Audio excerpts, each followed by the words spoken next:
Welcome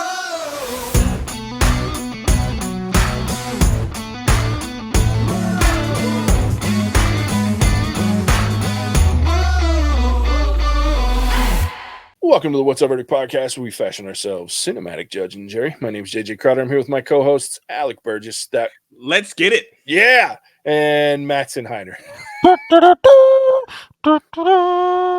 Better read than dead. I'm excited.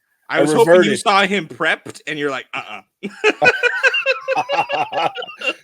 or JJ reverted to baser instinct, which actually isn't correct because I am before Alec, but semi-retired back again. It was like I was looking up at my screen, and so like all I saw was me and Alec again for a second, and I was like, Alec Burgess. Anyway, that's how it worked. Welcome. Thanks for joining us. Go ahead, hit that follow, subscribe, like, bell notification buttons. We appreciate it. It helps us grow the podcast. Tell a friend about us. Tell a Tomb Raider that you might know about us also, or tell an archaeology professor. That would work as well. We appreciate it. If you can't figure it out, we are here to review as part the final week of our AFI Top 100 list. That movies that come off that list that we really love. Raiders of the Lost Ark. So good. Can't wait. It was released June 12th, 1981. The year I was born. I was like 3 months old. It was written by Lawrence Kasdan and George Lucas and Philip Kaufman. It was directed by Steven Spielberg. Stars Harrison Ford, Karen Allen, Paul Freeman, John Rhys Davies, Ronald Lacey, Denholm Elliott, Alfred Molina, Wolf Kaler, Anthony Higgins, and Vic Tablion. In 1936, archaeologist and adventurer Indiana Jones was hired by the U.S. government to find the Ark of the Covenant before the Nazis can obtain its awesome powers. Don't get mad at me, YouTube. I was just reading. With that, let's talk about it. Mattson, I'm going to let you go first because I know this is like your standard. Oh, right. But before we even get, I'm so excited about this. Can we do the trivia first? I'm already looking at it. I'm excited. I got some good ones for this one. Let's do it. All right. right. The Adventures of this movie was going to be titled The Adventures of Indiana, but what name was it before for the last name? Spielberg changed it. What do we think? I feel like I know this. I'm going to give you a hint. Know this. It's very generic. Well, so I was thinking Smith. Yeah. You say Smith? Yeah. The Adventures of Indiana Smith. Like now you're just like, that's just that's a crime. Like should be a hurt, should be tarred and feathered, whatever it is. That's what you get from George Lucas. Exactly. So thank goodness for Spielberg. Let's see. We've been talking about a lot about Hitchcock being like a demanding kind of mean director. I didn't know this, but Harrison Ford literally has a true fear of snakes. And so my second trivia question to you, in the Well of Souls, the scene where they have, all the snakes that are there were supposed to be roughly around 2,000 snakes. Clearly Spielberg thought that was just not enough. What number did that get to? 10,000. Okay. Keep stealing my answers. I'm going to go 10,001, fucker. 7,000 snakes, which is still, just think about like, that's a lot of snakes. And if you're an actor that truly doesn't like snakes, which a couple of my sisters really don't like snakes and like, they really don't like them. I can imagine like that would not have been a fun time. Really wouldn't have been fun to be around because someone was pranking Harrison Ford with one of those snakes, probably offset or something. Yeah. Not fun. Hang on. What's this like bubble that keeps coming out of your mouth? Can I get one of those? Yeah, I want one. Oh, wait, that doesn't on here too? Yeah, what? Look, it just did it. Where the fuck's that coming from? I thought that was only on G-Chat. I gotta figure out why my computer's doing that. I feel fucking gypped. Yeah, I'm sitting there going, God damn it, that means I can make balloons come out at some point. I don't know how to do that, but I've done that before too. I'm gonna have to figure that out. Another what was the body count in terms of our John Wick-isms here? What was the body count for Indiana Jones in this movie? Well, I don't know if he killed all of them, but what was the body count for the movie? 37. Okay. I said 22. Oh, not even close, guys. Time's up by 2. 67. Shut the fuck up. More than I mean, dude, he's really I don't know how many of them he killed himself, but that's a lot of people. It's fair. It does have one of my favorite kills in cinema, Ugh, so which we'll great. talk Right. about, I'm sure. We will but- talk about shortly. Don't forget that. One of my I'm just so glad they put this one on here. They taught the monkey in the film how to do the Nazi salute with what fruit? If it's not dates, I'm gonna be really upset. It's Yeah. not. Oh, it's close to a date. Big. A grape. A grape. Just love that, Monkeys out love here teaching things that we shouldn't be learning how to do, but we're using fruits to do it. Oh, yeah. Dude, okay, well, I will do stuff for a grape that I'm not proud of. Just gonna throw it out there. I think I need a bunch of grapes, but I would do it. And then that famous line, like many good movies that we always review, they're ad-libbed. I hate snakes, Jock. I hate them. Obviously, that wasn't written in, but they added it. Spielberg, I should say. No, I take it back. He did write that. It wasn't part of the script, but once he found out Ford didn't like snakes, he added that in. And I already thought that was like an ad-lib thing, but it was just showing how good of a director Spielberg is because he put it in. He knows his character and he knows his audience. So with that, we wrap up some movie trivia, but Jay, I'm already inclined to know, what is your favorite murder scene in Raiders? Dude, the freaking plane, like the propeller with the big fucking dude fighting, like it's so good. Like I get excited every time I watch because I'm like, he's gonna get chopped up. Like, it's just because it's so like brutal in this like family friendly film, which is not family friendly, by the way. Mhm. Like Indiana Jones is well known because let's watch, it's for kids. It's not. This movie, well, there's a lot of things I want to talk about with this, but it is not family friendly. And that scene is just one case of that because like it's brutal. Oh, speaking of scenes, I forget, this is the last one I forgot to put in there. The scene where the iconic scene where the guy has the sword, he's doing all the fancy magic, and then Indy shoots him. Why was that decision made? Because Do we have any Harrison ideas? Ford had diarrhea. Hey, he Yep. did. Good call. I didn't know that was common knowledge. I didn't know that. But I mean, just that type of. I thought you liked this movie, Mattson. I know, but I haven't gone on like the deep well. But it's that type of whimsicalism. Like that is such an indie scene to me, where it's just the movie doesn't take itself overtly seriously, but still drives a story forward that's fun, that's catchy, that's eye popping, and to me, that's really what I love about indie. Is it's rooted in history, which I love history. I love to travel and see things. I really like wartime stories, so the Nazi, the regime, and all that, and the fun they have with that, all of that, very interesting to me. But JJ asked me to kind of explain why I like this movie. This is a movie when I saw when I was a child, and I went to Disney World, and they still have it there. It's still the live show. And I thought when they picked those three people out of the crowd, one of them I think always is actually a common Joe, but two of them clearly are not. They're paid trained actors and acrobatics. But the scene that come to life before my eyes, and that scene that JJ talked about, all that was just one of the. I mean, I can go right back there in my mind, and I got one of the rifles that Indy used in the movie. Still have it in my parents' basement. I still go see it and hold it sometimes. It's just a nostalgic, fun, good time, and even the movies that come after it, I still love all of them. But this one especially, it's amazing. Just absolutely amazing movie. I will say, do I like the third one more than the first one? Dude, it's a tough call. Just a great franchise. I still refer to it as a franchise. It's no longer a franchise. That's the way I see it. Sure. And I prefer the second one over all of them, but I love the second one. But it's not as, to me, it's not as, I don't know. It's certainly darker. Sure.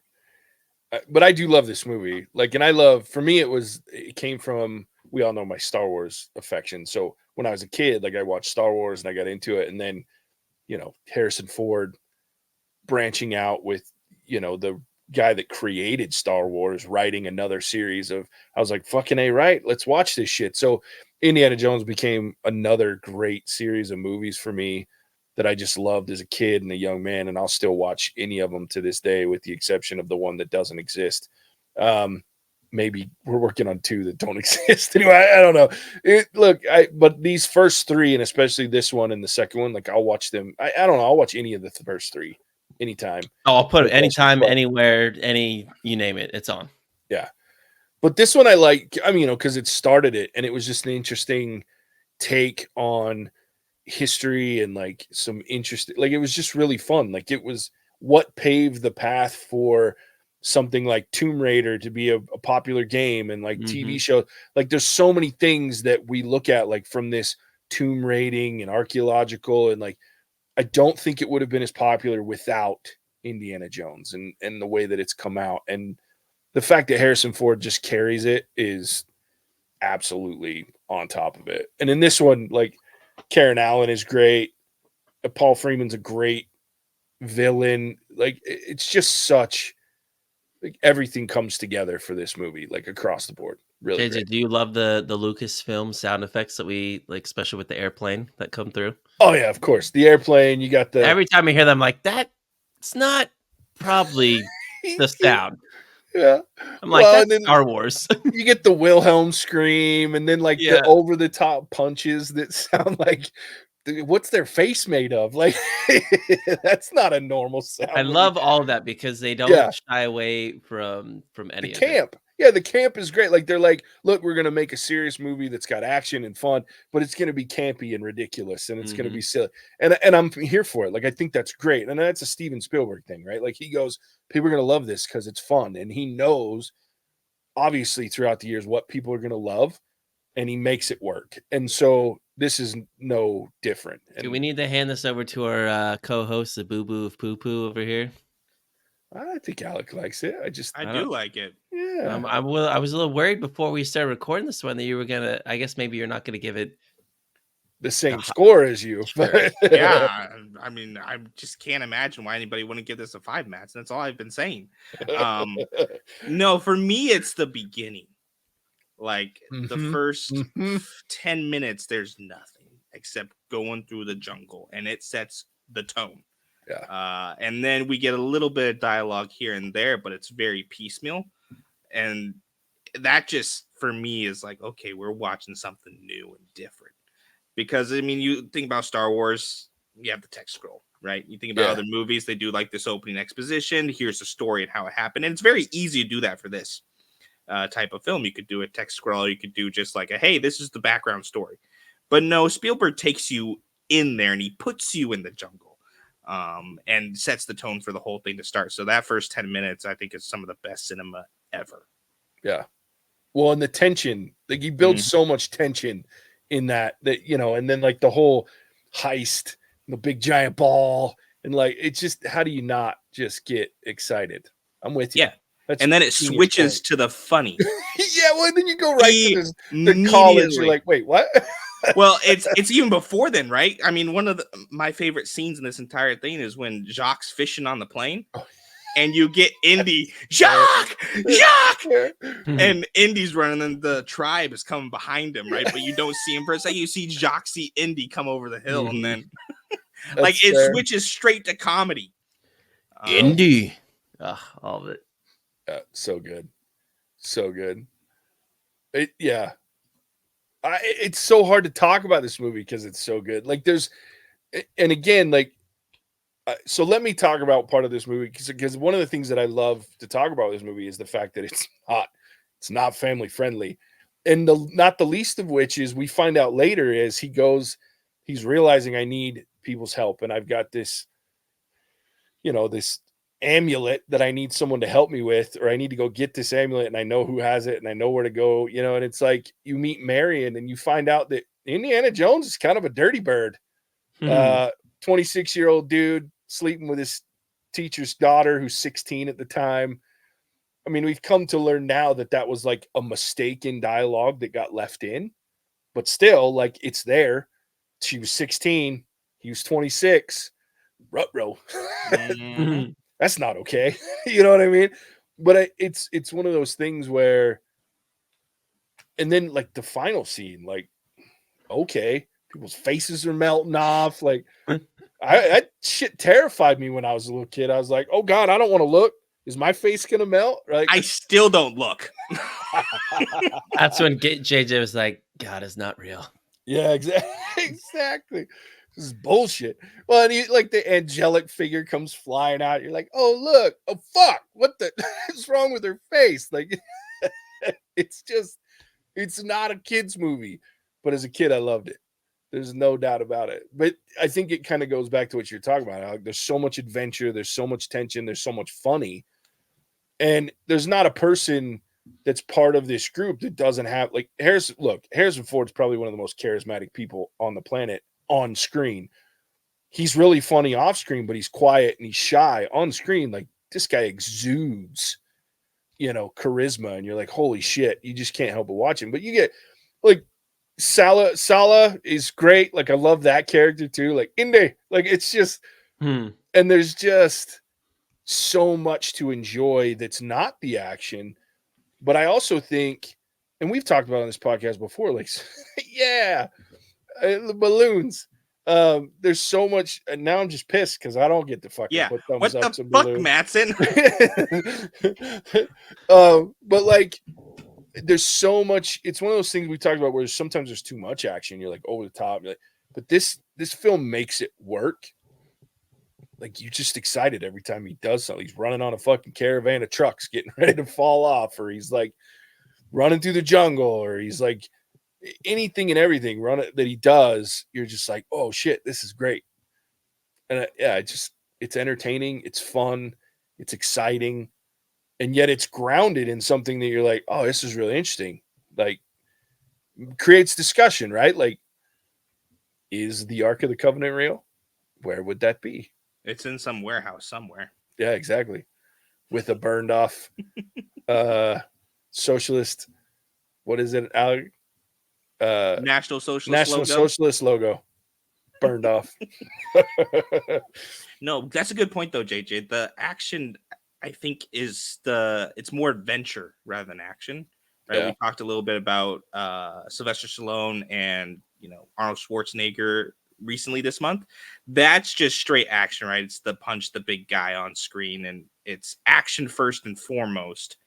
But this is more of an adventure story that has action elements, and so you never feel like it's overwhelming in any way. It just plays into this story. I just think it's, once again, just Spielberg being Spielberg. True. What were you throwing the peace sign up for, Mattson? I think that's how I make the balloons show up on my screen, because I have this thing. I gotta figure out. The thumbs up will happen again at some point, but there it goes. And then that's what I was reading. It'll make it come up again. Anyways, I'm down the rabbit hole. I'll figure it out later. I love it. Yeah, that's a good point, Alec. It's adventure. It's crazy. It's fun. There it goes. The balloons. That's fucking. I hate you. Yeah. Oh shit! Yeah, if you're listening to us, you need to go check YouTube out, because it's like a celebration on Mattson's screen right now. Like, thumbs up, some balloons, and it's this bullshit. Yeah, and I think here's another interesting thing when I think about this film. So George Lucas is George Lucas, like, and I've talked about him before. Like, he's not the greatest, or he's a terrible director. He's an interesting writer, but he writes. Now I'm really pissed. Yeah, fucking hearts and shit. Can we turn his camera off? No shit. So like, now he's mad at us, so he gives us a thumbs down. Go check out YouTube. It's fun. Now he's having a good time. He forgot what we're doing. He's just playing. But like George Lucas, like, and we talked about this with Star Wars, like, the man can write a story. And that's the part that's intriguing about this, is like, you can't help but get involved in Indiana Jones' story. And it's not just for chasing the Ark of the Covenant, right? Raiders of the Lost Ark. Every story's in, and even the shitty ones, like, I still want to like watch this character because of how good the stories that we are part of in these, and this one sets the tone, right? Because it's the first. So this one doesn't work and we're in trouble. The others aren't going to work, but this one worked so well that you have this common enemy in National Socialists. And so you have, and we're all on board. We got to beat those guys. Can't let them have the Ark of the Covenant. That's not good. Turns out they're the right people to have it. Let's burn them all to the ground. But then, like, you just can't help Oh my god, this fucker has fireworks. This is bullshit. I'm gonna force him into retirement again. Yeah. So like, it's just good storytelling, which is what George Lucas does. And then when you combine it with one of the greatest directors ever in Steven Spielberg, and then one of the greatest actors, one of the highest grossing actors ever in Harrison Ford, like you can't go wrong. Makes for a great film. Yeah, and it adds a little bit. I think I talked about this when we did an unfortunate other Indiana Jones film. Was the first three, but this one especially operates in this, fiction, but realm of reason. Sure. Right? Like this didn't happen, but it could. Right? And it stays to this kind of level of realism that this might have happened, It might have, right? Nobody knows where the Ark of Covenant is. Who's to say Indiana Jones didn't find it? Right? So there's this realm of possibility that it operates in that keeps that kind of magic alive, to where you're like, hey, you know what? This is a really good story, and it could have happened. Yeah. Instead of what we had to watch, which was like, yeah, that fucking didn't happen. Yeah. Well, and it's like, I like it too, because as a kid you could play Indiana Jones, right? Like I'm like Mattson. I didn't have a rifle, but I had the hat. I still have the hat. Like it's Indiana Jones logoed and everything. Like I have his hat. I had a bullwhip when I was a kid that wasn't a real bullwhip, obviously, but a little toy bull. And I played Indiana Jones.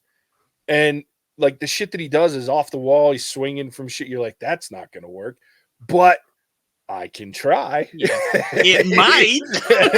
Let's find out. A few stitches later, I realized it wasn't a good idea. But I'm with you. Like, I think that's a great point, that it's grounded in some level of realism, or at least like an ability to try to believe that it's realism. Like, you don't have to go shut the lasers and shit. This guy, he's not even paying attention. No. He's got a fucking laser light show going on in the podcast. I love it. It's the quietest Mattson's been ever. Is it raining on his screen right now? What the fuck? Anyway, but yeah, like I agree. Like that adds to the fun of this movie, is that you can see it happening. And I think that is important. Like there is no suspension of disbelief needed in this, because you're like, you want to believe. Oh no, they lean into that, and that's the whole point. And that's why I love this movie. Like other movies where they toe that line and it makes sense and it doesn't, and you're like, well, wait, are we serious? Are we trying to be funny? Where are we at with Indiana Jones? Knows exactly what it's trying to be from the moment it starts on screen. And that's why I love every second of this movie, because it never forgets who it is. I'd also be interested to know, like, if there was an uptick of people wanting to be an archaeologist after the, you know what I mean? Assume so, because they don't know what it actually is. Yeah, like I'm gonna be a badass. Yeah, yeah, like it's like it makes me want to call it, because Javier's wife is an archaeologist, and so it makes me want to be like, she's an archaeologist. Yeah, so she teaches archaeology and all that shit. Like, so yeah, well, that ruined the profession for me. Jeez. Yeah, I was like, wait, what? But like, I want to. Were you inspired by Indiana Jones, or do you look at him and go, he's fucking ridiculous? Like, because they're not actual like Tomb Raiders.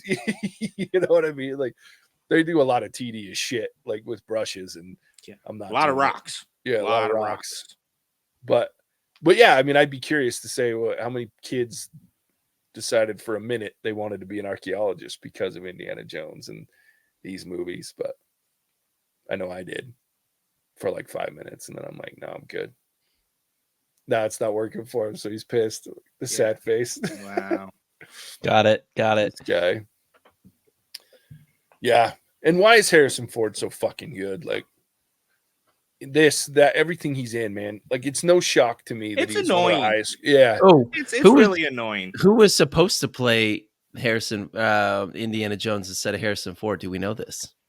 I do not know this. Where I thought it was only Harrison Ford. I didn't think they had any. Yeah, it was supposed to be.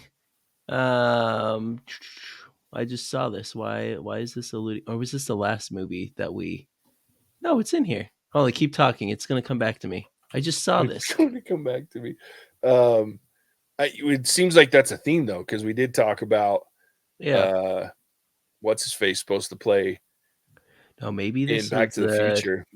you guys really got to work on this name thing. You're talking about Dude, Eric I know, like Eric Stoltz.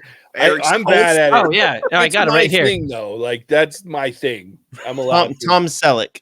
Tom. Ew. Really? Like I I don't like know Tom that Selleck, mustache though. That mustache. but that's fair. And he's got a That's little bit fair. that chestless going. I mean, Indiana Jones, a little chestless.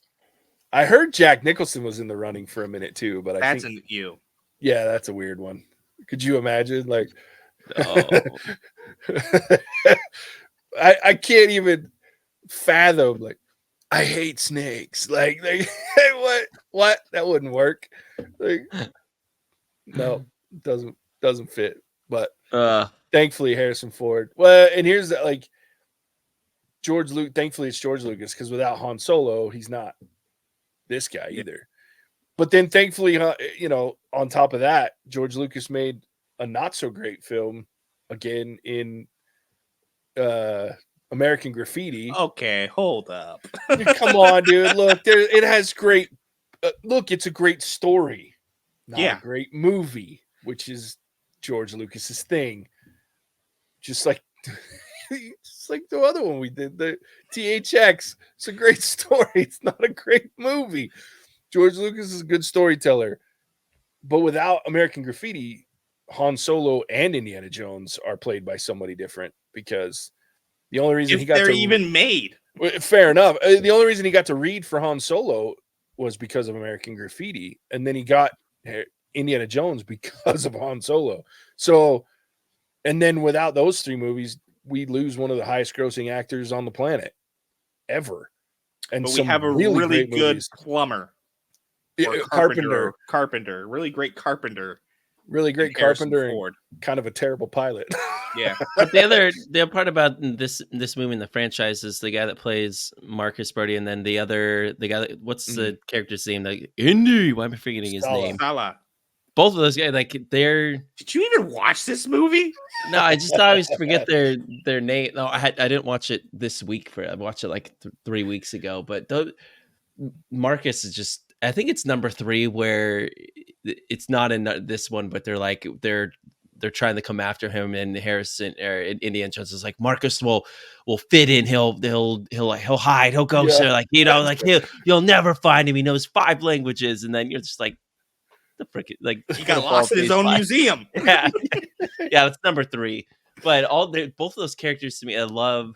I mean, in one, they're great, and they just add to the aura of Indy in the world building. Because without them, Indy's great, and I think this movie still would have been awesome. But the supporting cast, I think both of them need to be called out and commended as well because they just add to everything I love about this movie. Yeah, no, agreed. Like the characters stand the test of time for sure. Like I even got excited in the not so great most recent one that we reviewed. Yeah, seeing Sala, like I was like, yeah, it's Sala, and then so you just fall in love with. Especially the first 3 did such a great job of continuing the stories of these characters and bringing them back, and you can't help but have that nostalgic, like even when they're not great, you're like, like it was great having Marion back in 4 Crystal Skull, but like that movie was so bad, but like it was still good to see Marion, right? Like you're like, yeah. Cool. So wait, who was the girl that came back at the end of 5? It was Marion. Yeah, I was like, it was Marion, and we just let's not talk about those. Pretend. Like, I mean, it was good to see her there too. I just thought, like, originally when they did 5, she was supposed to be in it more, and then they rewrote a script, and so she was only in it at the end. But that's neither here nor there. I guess we're not gonna talk about the movies. Pretend. Booty cheeks. But number 1. Fantastic start to a franchise, and it's just so good. Just brutal kills, fight. They are my favorite 3 movies. Like, but when they were an OG franchise, like my favorite 3 movies of anything. Love them. Yeah, it's great stuff. Love it. All right, should we rate it? Let's do it. All right, this is mine. I'll go first. I'm giving it a 5. Like, how do you not? Like, it's it's Indiana Jones. It's the start of a franchise. Like, there's nothing in this movie that I go, it's not good. No, it's just great. It's fun. It's entertaining.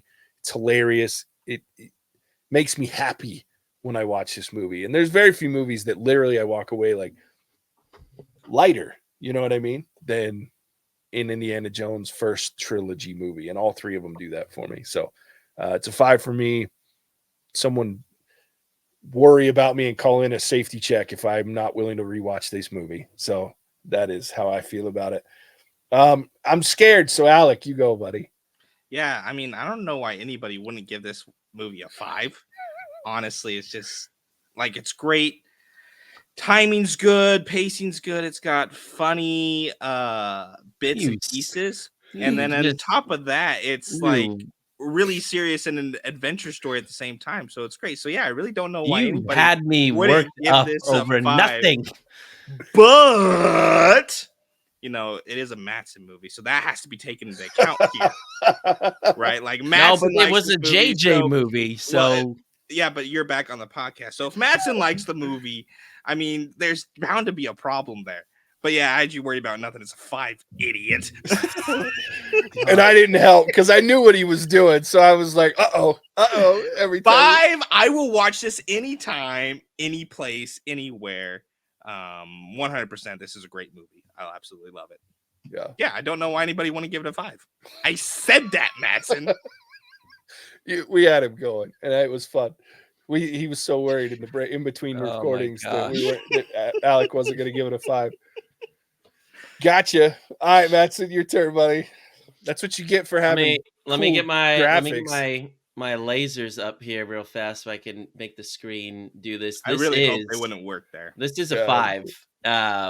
No ifs, ands, or buts. I'm not going to repeat everything my co-host said. This is a great movie. It's fun. Go watch it. If you haven't watched it, and maybe it's been a year, maybe it's been a couple years, maybe it's been 6 months. This movie's good tomorrow. It's good yesterday. It's good 10 years from now. It's just a great, fun movie. For our podcast listeners, my son is 4.5 months old. Got a ways to go before this movie means anything to him. But this will be, along with like Toy Story, one of the first things we watch together because it's just fun. And then I will 100% look forward to taking him to Disney World and being like, that thing we watched? Let's go see it in person. And it's going to be awesome. Feel the heat of the fire. Yeah. I love it. That's cool. Sweet. Yep, there it is. The end of the AFI Top 100. What a great way to end on a good note, happy note, fun movie. 555. Will I fucked up the full 5 month this month, didn't I? You did. Are we ever going to have as good of a month as this one? This is pretty solid all around. The reason I say this is Black and White and other movies, and we still just killed it in terms of movies that we liked. It's true. We even had some Alec's old school choices and they were a hit. Gave high scores, and they were a hit. I don't know if we can ever have as successful of a month, but we'll sure try. It's been a crazy month with the AFI. I'm looking forward to March. I looked at the list again. I'm looking forward to March. I am kind of looking forward to March. Send me the list because I have no idea what it is, and I'm already scared. When do I get input again? March. Because you're terrible. No, March?